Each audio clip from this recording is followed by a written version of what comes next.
কেমন আছো সবাই? আশা করি সবাই খুব ভালো আছো এই নাতিশীতোষ্ণ আবহাওয়াতে। তো খুব সাবধান, কিন্তু এই আবহাওয়াটা যেমন সুন্দর তেমন কিন্তু শরীর খারাপ করার জন্য ভীষণ কার্যকরী। তো যাই হোক, দেখো চলে এসেছি ওজেকে নিয়ে। এখন ওদের হাতেখড়ি হয়ে গেছে। তো সেই জন্য আমি রোজ সন্ধ্যেবেলা করে চেষ্টা করি ওদেরকে একটু মুখে মুখে পড়ানোর। আর এই যে তো তবু দিদিমণির কাছে একটু পড়তে বসে, ও যে একদমই বসে না, তাই একটু আমি চেষ্টা করছি। তো চলো দেখতে থাকো। ও যে আসতে চলেছে আমাদের ঘরে, আর সেই খবরটা যবে থেকে শুনেছে তবে থেকেই ওর মাসি, মেসো এবং দিদার গুরুত্ব তো অপরিসীম, এটার বলে বোঝানোর নয়। তো যাই হোক, ওদের প্রত্যেকটা ভালো দিনে, শুভ দিনে ওদের প্রত্যেকটা গুরুত্বপূর্ণ সময়ের সঙ্গে এরা থেকেছে। তো সেই জন্য আর একটা গুরুত্বপূর্ণ সময় আসতে চলেছে, সেটা হচ্ছে ওদের হাতেখড়ি। তো সেই দিনকে মাসি মেসো থাকবে না, এটা তো হতে পারে না। আর আমার একটা ছোট্ট স্বপ্ন ছিল যে ওর মেসোর কোলে বসে ও যে হাতেখড়ি দেবে। তো সেই জন্যই ওদেরকে বলা হয়েছিল, এবং যথারীতি ওরা সরস্বতী পুজোর 2 তারিখে, আর কি পুজো তো 2 দিন ছিল, 2 তারিখ রাত্রিবেলা ওরা চলে এসেছে।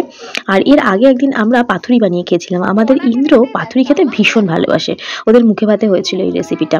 তো সেই জন্য আমি জানি, আমি কিছু কিছু জিনিস জানি ইন্দ্রর, কারণ অনেকটা সময় তো ওদের সাথে আমরা কাটাই, যার জন্য ওদের কি ভালো লাগে না লাগে জানি। আমাদেরও যেটা ভালো লাগে না লাগা সেটা ওরাও জানে। তো যেই হোক, আন্তরিকতার যেটা থাকার উচিত সেটাই রয়েছে। তো সেই জন্য আমার মনে হলো ইন্দ্র এলে ইন্দ্রকে একদিন পাতুরি করে খাওয়াবো। এর আগে আমরা বানিয়েছিলাম, তার ভিডিও আমি সেভাবে করিনি, জাস্ট পাতুরিটা ভাজা হচ্ছিল সেই ভিডিওটা ছিল। আজকে আমি এই ফুল রেসিপিটা তোমাদের সঙ্গে শেয়ার করব। তো দেখো, মাছগুলোকে আমি অনেকক্ষণ আগেই এক ঠান্ডা জলের মধ্যে বেশ খানিকটা নুন দিয়ে প্রায় 40 মিনিট মতো ভিজিয়ে রেখেছিলাম। আর তারপরেই সেটাকে সোপ করে করে তুলে নিয়েছি, একটা কাপড়ের উপর রেখে দিয়েছি। এখানে দেখো, পোস্ত আর কাজু বাদাম একটা বাটিতে নিয়ে নিয়েছি। আর এই সর্ষেটা তো দেখলেই, প্রায় 190 গ্রাম মতো সর্ষে নিয়েছি, সাদা কালো সর্ষে মিশিয়ে। আর মাছগুলো অনেকগুলো আছে তো লাগবে। আর দুটো লঙ্কা নয়, লঙ্কাটা দেখালাম, লঙ্কা নিয়েছিলাম প্রায় 7-8টা মতো। তো সেই লঙ্কাগুলোকে সব একসাথে পেস্ট করে নেবো এগুলো। আর এখানে দেখো আদা ঘষছি। ওই বাটির মধ্যে আমি মাছগুলোকে তুলে একটুখানি আদা ঘষে নিয়ে আর একটু লেবুর রস দিয়ে ম্যারিনেট করে মাছগুলোকে রেখে দেবো। তো আজকে আমি রেসিপিটা শেয়ার করতে পারছি, তার কারণ হচ্ছে বাড়িতে ইন্দ্র আছে। আমাকে তো ভিডিও করে দেওয়ার সেরকম কেউ থাকে না। টুনাই তো অফিসে থাকে, যখন করি সবটা হয়তো করতে পারে না। টুনাই ভিডিও একেবারেই করে দেয় না।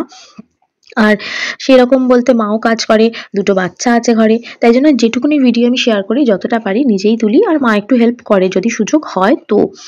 তো সেই জন্য মা চেষ্টা মানে করতে চায়, কিন্তু উপায় থাকে না করে ভিডিও করে দেওয়ার। তো যাই হোক, আজকে ইন্দ্র রয়েছে, আমি সেই জন্য সাহস করে, কিন্তু আমি ভিডিও করার জন্য রেসিপিটা করিনি, আমি করছি ইন্দ্র খেতে খুব ভালোবাসে এটা। যদিও ইন্দ্র এখন অনেকটা বড় হয়েছে, তো এখন আর এতটা ভালোবাসি ভালোবাসি করে আগের মতো ছেলে মানুষই করে না। আর আজকাল একটু চুপচাপও হয়ে গেছে। মানুষ যত বয়স বাড়ে তার সঙ্গে তার পার্সোনালিটিরও চেঞ্জ হয়, তো সেটাই হচ্ছে। যাই হোক, তা ওকে খাইয়ে বেশ মজা আছে, কিন্তু ও কখনো বলবে না যে খারাপ হয়েছে, যেমনই হোক। একদিক থেকে যেমন টুনাইকে যত ভালোই করে দিই, ও কখনোই খুব উৎসাহের সঙ্গে বলে না যে ভালো হয়েছে। খুব ভালো হলে বলবে হ্যাঁ ঠিক আছে, চলে যাচ্ছে, এরকম টাইপস, যেহেতু ও নিজে রান্না করতে পারে। ওর প্রশংসাটা বোধহয় ধাতে নেই। অনেকেরই এরকম থাকে, কিন্তু ইন্দ্র পুরোটাই উল্টো। ইন্দ্রকে খারাপ করে দাও আর ভালো ভালো করলে তো খুবই ভালো বলবে, আর খারাপ করলেও ওর সেটাও ভালো লাগে।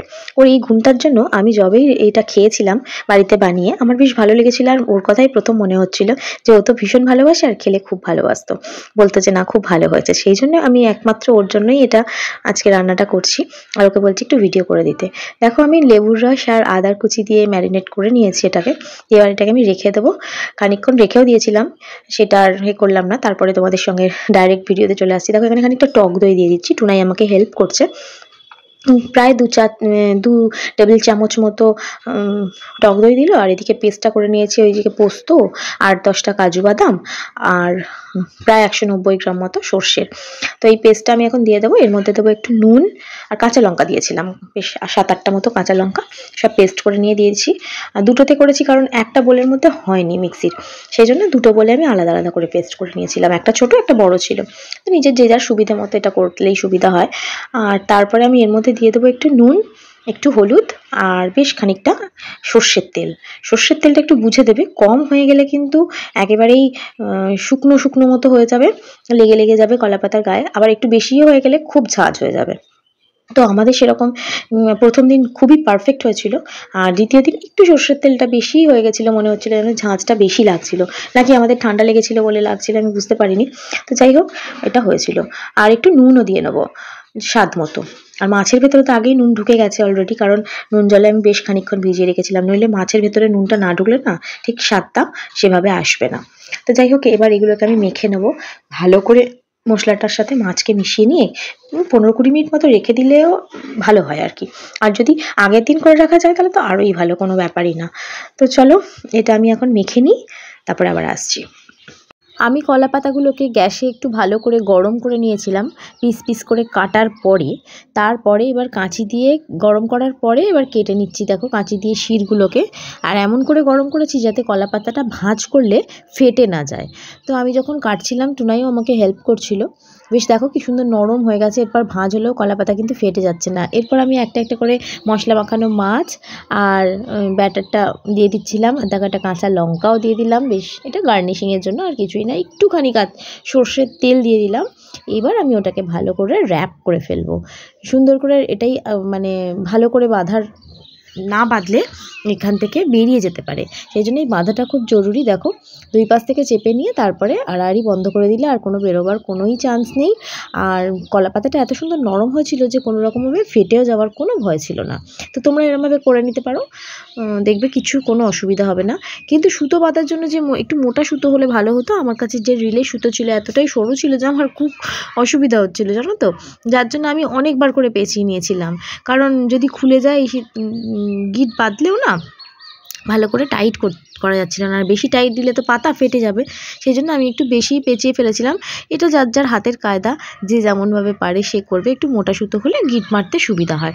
তো চলো, টুনাই খুব ফাস্ট কাজ করে, যার জন্য টুনাই বলছিল অনেকগুলো মাছ আছে, চলো আমিও হেল্প করে দিই। তো ও আমাকে সবগুলো এরকম মাছ ভরে ভরে দিচ্ছিল আর আমি বাঁধছিলাম। তো এইভাবে করে চটপট চটপট হয়ে গেছে, কারণ আমার স্নান হয়নি তখনও। আমি এগুলো রেডি করে তারপরে যাব স্নানে।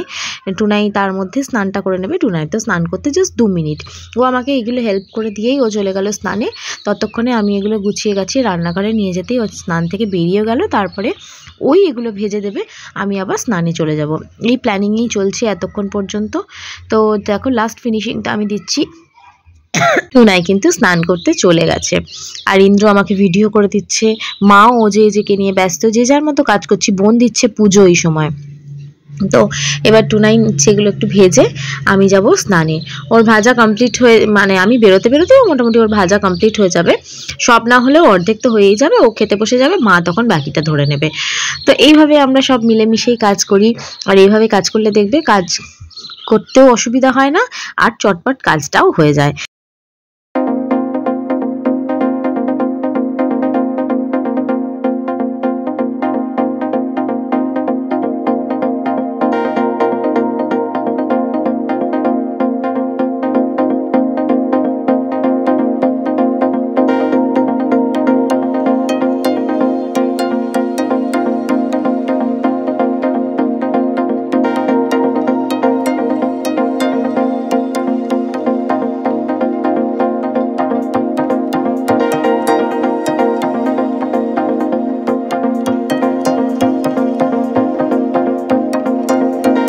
কেমন হয়েছে খেতে?